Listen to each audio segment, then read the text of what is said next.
Good morning. प्रभु यीशु मसीह के मधुर और सामर्थ्य नाम में आपको प्रेमी सलाम। डेली बाइबल संदेश में आपका हार्दिक स्वागत है। आज 23 दिसंबर है और परमेश्वर को धन्यवाद कि उसने हमें फिर से एक नया दिन दिया है, एक नया सवेरा दिया है, ताकि हम अपने जीवन के चाल चलन, सोच विचार और आचरण के द्वारा उस परमेश्वर को महिमा दें जिसने हमें ये आज की जिंदगी दी है।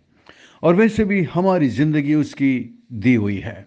हम आज जो कुछ भी है, यदि आज हम सांस ले रहे हैं तो ये उसकी दया और उसके अनुग्रह का फल है।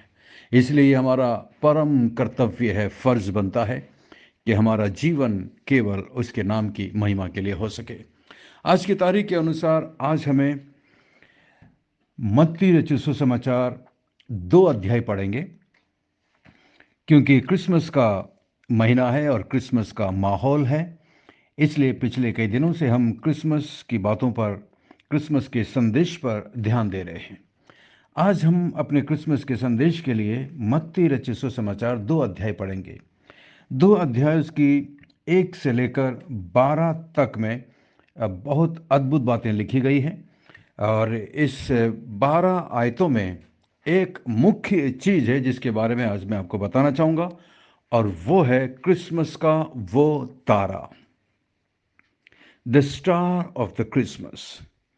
आज दुनिया में बहुत सारे लोग हैं जो अपने आप को तारा मानते हैं। उन्हें स्टार कहा जाता है, जैसे कि मूवी स्टार्स हैं, स्पोर्ट्स स्टार्स हैं। लेकिन क्या आप जानते हैं, ये जो तारे हैं जिन्हें तारा कहा जाता है और इन्हें सेलिब्रिटीज कहा जाता है, ये केवल कुछ दिन के लिए होते हैं और बहुत जल्दी धूमिल हो जाते हैं। इनकी रोशनी धीरे धीरे खत्म होती जाती है। यदि बॉलीवुड की हम बात करें तो एक समय पर जिनका नाम चलता था, जिनके सामने दुनिया झुकती थी, आज दुनिया उन्हें पूछती पूछती भी नहीं है। लोग उन्हें भूल गए हैं, जो कभी बहुत ऊंचे और बड़े स्टार माने जाते थे। उसी तरीके से आज जो अपने आप को बहुत बड़ा स्टार मानते हैं, कुछ समय के बाद कोई उन्हें पूछेगा भी नहीं। जमाना बदलता है, समय बदलता है। जो कभी बहुत बड़े सिंगर्स थे, उन्हें आज कोई नहीं पूछता, बस उनकी यादें रह जाती हैं। उसी तरीके से आज हम बाइबल में एक तारे के बारे में देखेंगे। एक तारा जिसे परमेश्वर ने आसमान में रखा था। एक ऐसा तारा जिसने कुछ ज्ञानियों को, ज्योतिषियों को, जो प्रभु यीशु मसीह की तलाश कर रहे थे, उन्हें उस तारे ने रास्ता दिखाया। आप 2 अध्याय और उसकी पहली आयत में से पढ़ेंगे। यहाँ पर लिखा है, हेरोदेस राजा के दिनों में जब यहूदियों के बैतलहम में यीशु का जन्म हुआ, तो पूरब से कई ज्योतिषी यरूशलेम में आकर पूछने लगे। हिंदी में भले ही ज्योतिषी लिखा हुआ है, यदि आप अंग्रेजी में पढ़ेंगे तो यहाँ पर लिखा हुआ है, now when Jesus was born in Bethlehem of Judea in the days of Herod the king, behold there came wise men from the east to Jerusalem। यहाँ पर इन ज्योतिषों के बारे में लिखा हुआ है that they were vice man. किसी ने बहुत सही बोला है, the vice man still seek Jesus. बुद्धिमान लोग, ज्ञानी लोग आज भी यीशु की तलाश में हैं। Just like those wise men were searching for Jesus, they found Jesus, they worship Jesus and they went their own ways to their own countries. उसी तरीके से आज भी कई लोग हैं जो यीशु मसीह को तलाश कर रहे हैं। लेकिन एक बात सच है, जो लोग सच में मन से परमेश्वर प्रभु यीशु मसीह की तलाश करेंगे, परमेश्वर उनके लिए एक तारे को जरूर रखता है। भले ही वो तारा आसमान में ना हो, लेकिन वो तारे आज आप और मैं, जिन्हें परमेश्वर उन लोगों के सामने लेकर रखता है जिन्हें हम रास्ता दिखा सके। ये आपका और मेरा काम है। यहाँ पर इस तारे ने क्या किया? इस तारे ने उन्हें रास्ता दिखाया। ये लोग ढूंढ रहे थे और आकर के पूछते हैं कि यहूदियों का राजा जिसका जन्म हुआ है कहाँ है, क्योंकि हमने पूरब में उसका तारा देखा है और उसे प्रणाम करने आए हैं, उसे दंडवत करने आए हैं। यहूदियों का राजा कहाँ है? एक राजा से आकर पूछ रहे हैं कि यहूदियों का राजा जिसका जन्म हुआ कहाँ है। स्वाभाविक है कि वो राजा बहुत डर गया घबरा गया, क्योंकि वो नहीं चाहता था कि उसके अलावा कोई दूसरा राजा हो जो उसकी गद्दी को छीन ले। वास्तव में प्रभु मसीह किसी की गद्दी छीनने के लिए नहीं आए थे। प्रभु मसीह इस संसार के अंदर राज करने के लिए नहीं आए थे। वास्तव में प्रभु मसीह लोगों के दिल में राज्य करने के लिए आए थे, और हेरोदेस इस बात को नहीं समझ पाया। आगे हम देखते हैं, उसके बाद राजा घबरा जाता है ढूंढ, और वो अपने सारे लोगों से पूछता है कि प्रभु मसीह का जो ये मसीहा है, इसका जन्म कहाँ पर होना चाहिए, कैसा होना चाहिए। और उस तरीके से उसको मालूम पड़ता है। कुछ भविष्यद्वक्ता बताते हैं, उन्होंने उससे कहा यहूदियों के बैतलहम में, और याजक और प्रधान और शास्त्री लोग बताते हैं कि प्रभु मसीह का जन्म कहाँ होना चाहिए। उसके बाद राजा हेरोदेस चुपके से ज्योतिषों को बुला करके पूछता है कि वो तारा तुम्हें ठीक किस समय दिखाई दिया, और उसने उनसे ये कहकर भेज दिया, ठीक है जाओ, और जब वो मिल जाए तो मुझे आकर बताना, ताकि मैं भी जाकर उसे दंडवत कर सकूं। वास्तव में उसके मन में प्रभु मसीह को दंडवत करने का इरादा नहीं था, बल्कि वो नफरत करता था, अंदर से जल रहा था, ईर्ष्या से भर गया, और वो प्रभु मसीह को बालकपन में ही उसे मार देना चाहता था। और उसके बाद हम देखते हैं वे राजा की बात को सुनकर चले जाते हैं, और जो तारा उन्होंने पूरब में देखा था उनके आगे आगे चला, और जहां बालक था उस जगह के ऊपर जाकर ठहर गया। जो तारा इन्होंने पूरब में देखा था, वो उस तारे की अगुवाई में चल रहे थे। वो तारा उनकी अगुवाई कर रहा था, वो तारा उनके आगे आगे चल रहा था। उस ज़माने में हमारी तरह उनके पास मोबाइल नहीं हुआ करते थे जिस पर वो जीपीएस डाल करके पता करें कि कहाँ पर कौन सा प्रदेश है और रास्ता कैसे है। ऐसा कुछ नहीं था, लेकिन ये ज्योतिषी थे। बाइबल के स्कॉलर्स बताते हैं कि ये ज्योतिषी थे जो तारों का नक्षत्र का अध्ययन करते थे, और अचानक इन्हें एक नया तारा आसमान में विशेष तारा दिख पड़ता है, और वो उस तारे के बारे में पूछताछ करते हैं, और इन्हें पता चलता है कि यहूदियों के शास्त्रों के अनुसार एक मसीहा आने वाला, एक मसीहा का जन्म होगा। और जब वो उस तारे को देखते हैं, तब इन्हें पता चलता है, शास्त्रों से ढूंढकर इन्हें पता चलता है कि ये कोई मसीह का जन्म है जो सारे संसार का मसीह होगा, और एक राजा होकर पैदा हुआ है, और इसलिए उसकी तलाश में वो लोग निकलते हैं। लेकिन जैसा कि मैंने पहले बताया, जो व्यक्ति परमेश्वर को तलाशेगा, ढूंढेगा, परमेश्वर उसके लिए रास्ता जरूर निकालते हैं। और वो रास्ता भले एक तारा ना हो आसमान में, लेकिन वो तारा आज आप और मैं जो इस संसार में मसीह जीवन जीते हैं, हम वो तारा है। आपको मालूम है, प्रभु मसीह ने पहाड़ी उपदेश में कहा था, तुम्हारा प्रकाश मनुष्यों के सामने ऐसा चमके, तुम्हारा प्रकाश चमके, यानी कि हमारे अंदर से एक प्रकाश चमकना चाहिए। प्रकाश का मतलब क्या है? प्रकाश का मतलब है हमारे जीवन की गवाही, हमारे जीवन का चाल चलन, हमारे आचरण, जो कुछ हम करते हैं, लोग हमें देखते हैं, और वो लोगों के लिए एक प्रकाश का कारण होता है, एक गवाही का कारण होता है। और लोग हमारे जीवन को देखकर वो हमारे परमेश्वर की बड़ाई करेंगे, हमारे परमेश्वर के पास आएंगे, उसे स्वीकार करेंगे, उद्धार पाएंगे। तो आप और मैं जिन्होंने उद्धार पाया है, इस संसार के अंदर एक तारे की तरह हम चमकते हैं, एक तारे की तरह दूसरों के लिए रास्ता दिखाते हैं। जिस तरह इस तारे ने उन ज्योतिषियों की अगुवाई की, और वो तारा ठीक आकर वहीं पर रुक गया जहां पर प्रभु मसीह था। आपका काम और मेरा काम लोगों को अगुवाई करना है, लोगों को रास्ता दिखाना है, और उन्हें मदद करना है कि वो यीशु के पास आ सके। आपका जीवन, मेरा जीवन कैसा है? लोग हमारे बारे में क्या बोलते हैं, लोग हमारे बारे में क्या सोचते हैं, ये बहुत महत्वपूर्ण चीज है।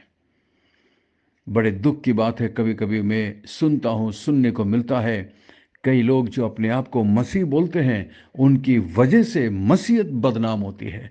कई मसीही अगुवे पाप में जीवन जी रहे हैं, चोरी, झूठ, बदनामी, बेविचार, गंदे काम में जीवन जी रहे हैं।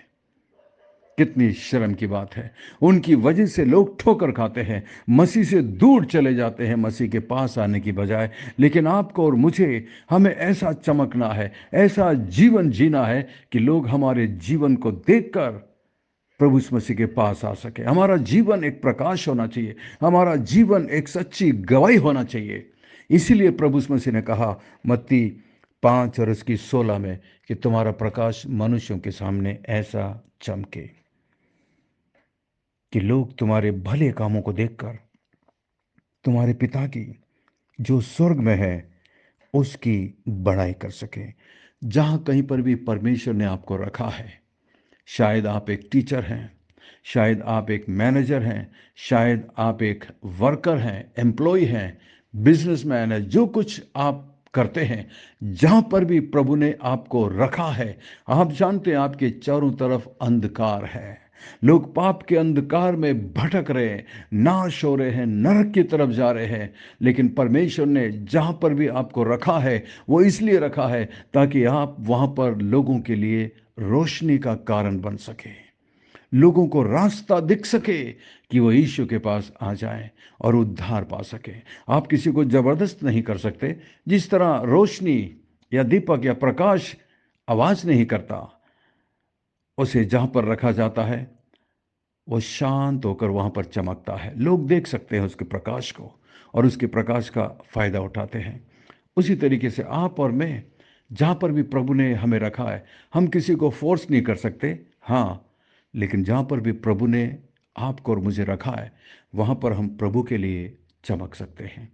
और यही आपका और मेरा काम है। क्रिसमस के इस तारे ने इन तीनों ज्योतिषियों की अगुवाई की कि वे बालक यीशु को देख सकें, मिल सकें। 10 में लिखा है, उस तारे को देखकर वे अति आनंदित हुए।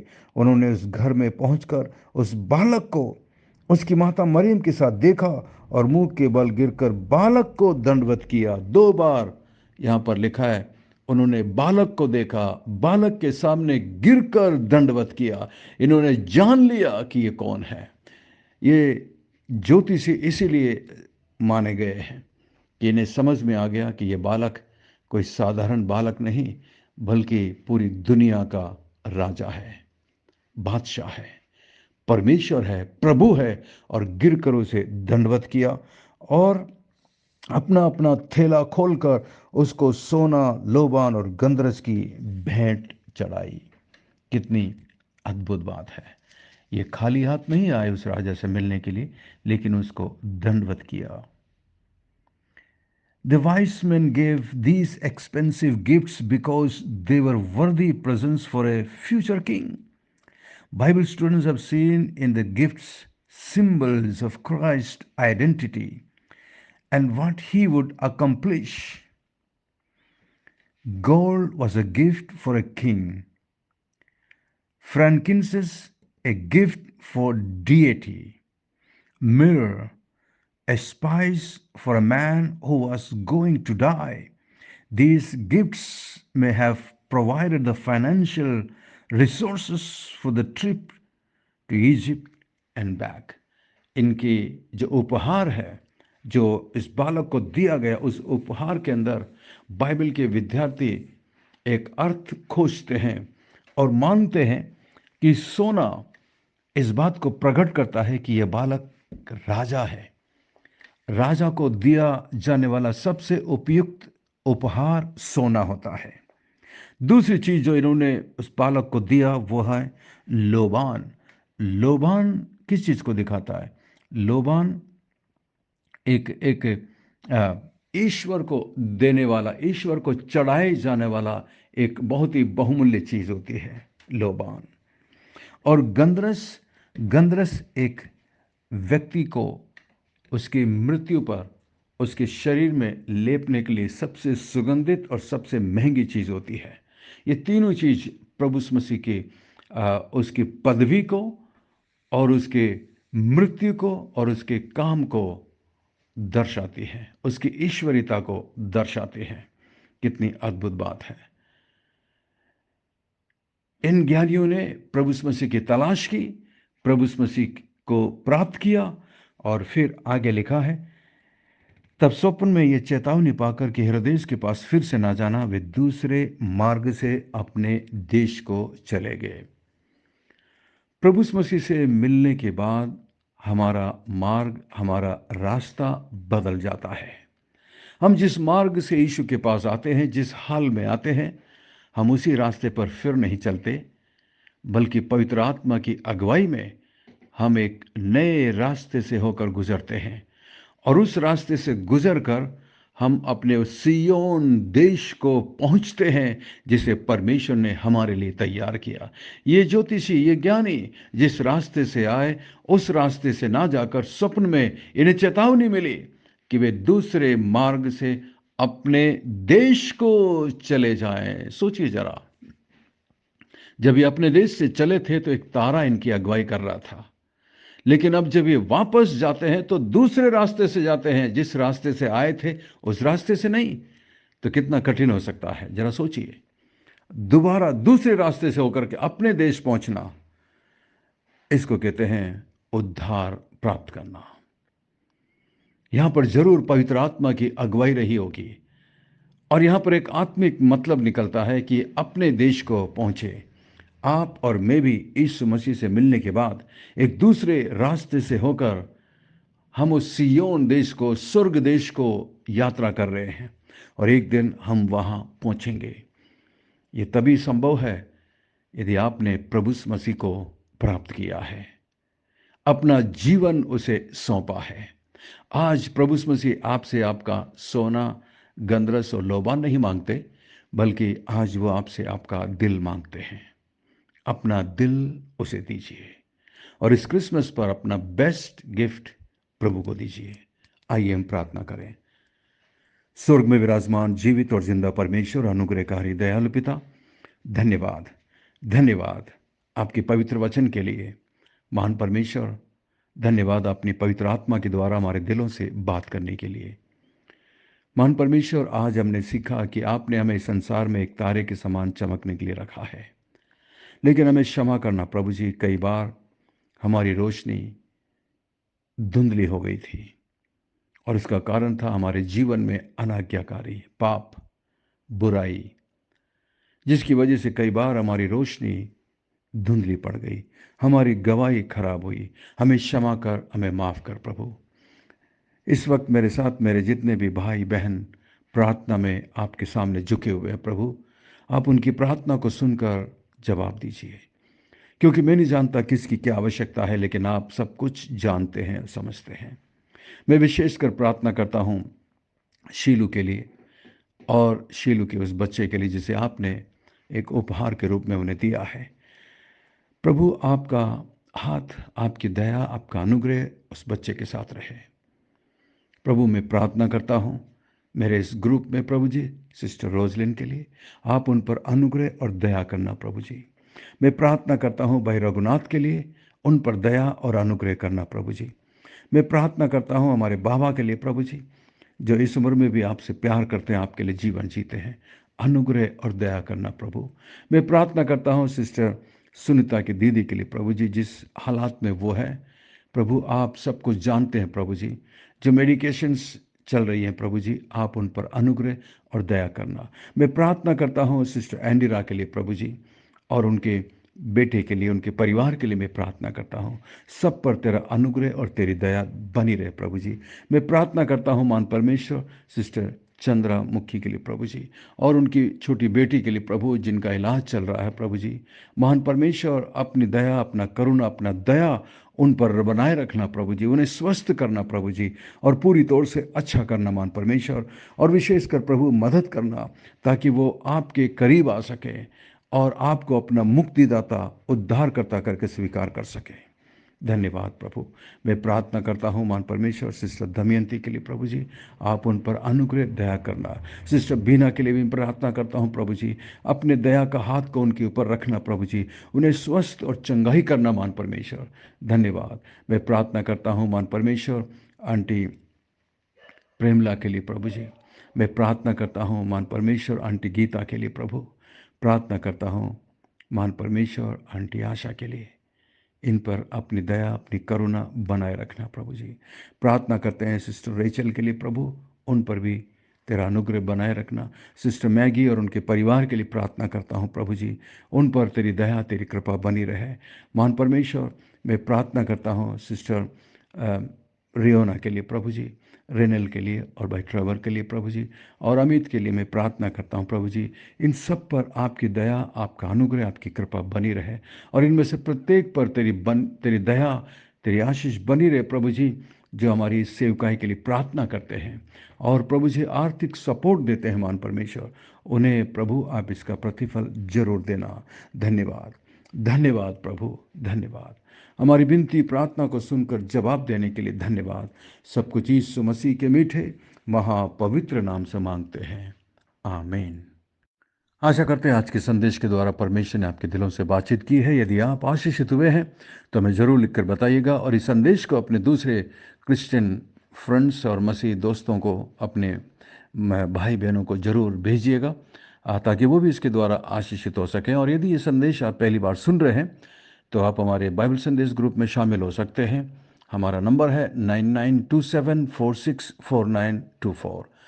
Pastor Mani Thomas, Emmanuel Believers Church, Agra आपसे प्रेम करता है, आपकी परवाह करता है और आपके लिए प्रार्थना करता है।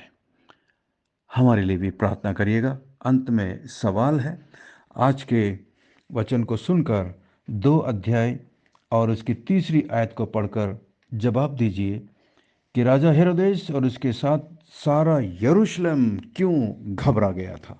परमेश्वर आपको बहुत बहुत आशीष दे। थैंक यू, धन्यवाद। God bless you, we love you, have a great day.